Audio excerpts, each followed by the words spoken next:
Hi everyone, and welcome to Accounting 116B Managerial Accounting. I am Professor Tuttle, your professor, and I am going to work to make sure that I have YouTube videos for all your chapters this semester where you can see me solving the static versions of your algorithmic homework problems. Now, we can't do all of that. Like this week, you have a whole lot that are static, but I'm going to go through them with you just so that you have an understanding of what's going on, because again, things build one on each other. So the first thing that we're looking at, the first exercise we're going to do is exercise 15-1, and hold on, let me get a new pen. Just remember, I'm assuming that you have read your textbooks somewhat or looked at the PowerPoint problems so that you have and have done your ASPs. So this exercise wants us to look at classifying costs as materials, labor, and factory overhead. So these are what do we call product costs. So product costs are all the costs that are associated with the product. So the first one of those is direct materials. And these are the items that are an integral part of the finished product. So like my whiteboard in a box here, right? This plastic piece is a direct material. And then the next kind is direct labor. And those are people that are working directly on the products. And then the third category is factory overhead.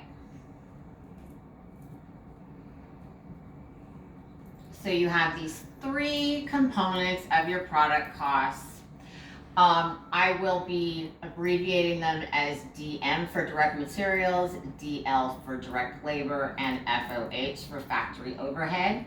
So factory overhead covers all those other costs other than direct materials and direct labor. So it's going to include depreciation, utilities expenses, insurance. It's going to cover maintenance. It's going to cover janitorial staff. It's quite extensive. So factory overhead can be split down then into other components. We can have indirect materials,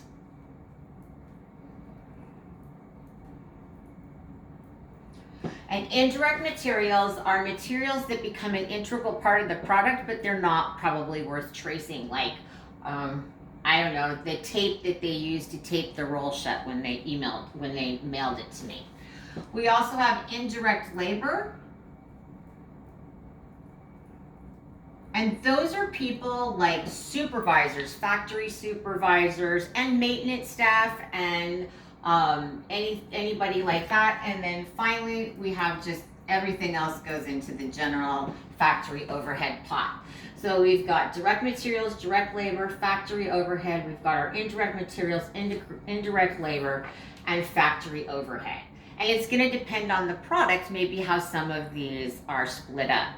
So if we're looking at exercise 15-1, it says indicate whether each of the following costs of an automobile manufacturer would be classified as direct materials cost, direct labor cost, or factory overhead cost. So if we're looking there, so let's go here where the first thing we're looking at is the automobile engine. Right? The engine's an integral part of our car, and so that's going to be a direct material.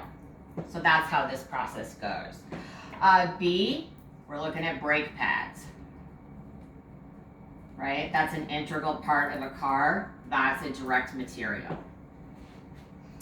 So then here we're going to do depreciation.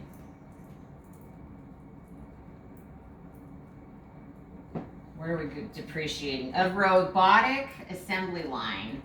A robotic assembly line. Well, depreciation doesn't become part of the product. It doesn't work on the product, so it goes to factory overhead. And the more you work with these and think about them, the more sense it'll make for you. So glass for windshields.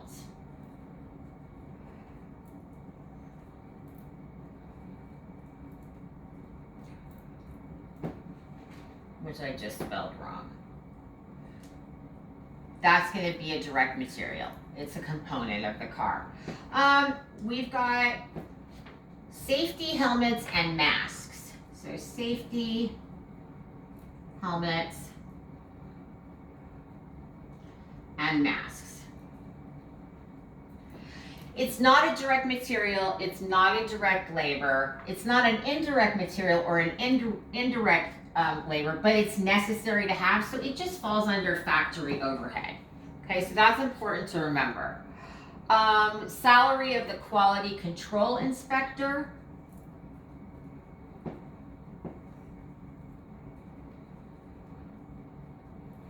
Remember, this individual does not work on the product itself, so they become factory overhead and they're actually part of indirect labor. We've got 3 more. We have the ever important steering wheel. So that's going to be a direct material. And then we've got tires. There's another important one, right? So that's a direct material. And then the last one, they're finally going to tell us the wages of assembly line workers. Well, I'm going to put line workers. And that's going to be direct labor.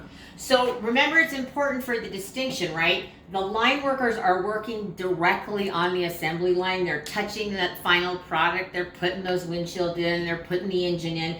That's direct labor. Whereas if we're looking at quality control doesn't work on the product itself. All right, so that's how you solve exercise 15-1.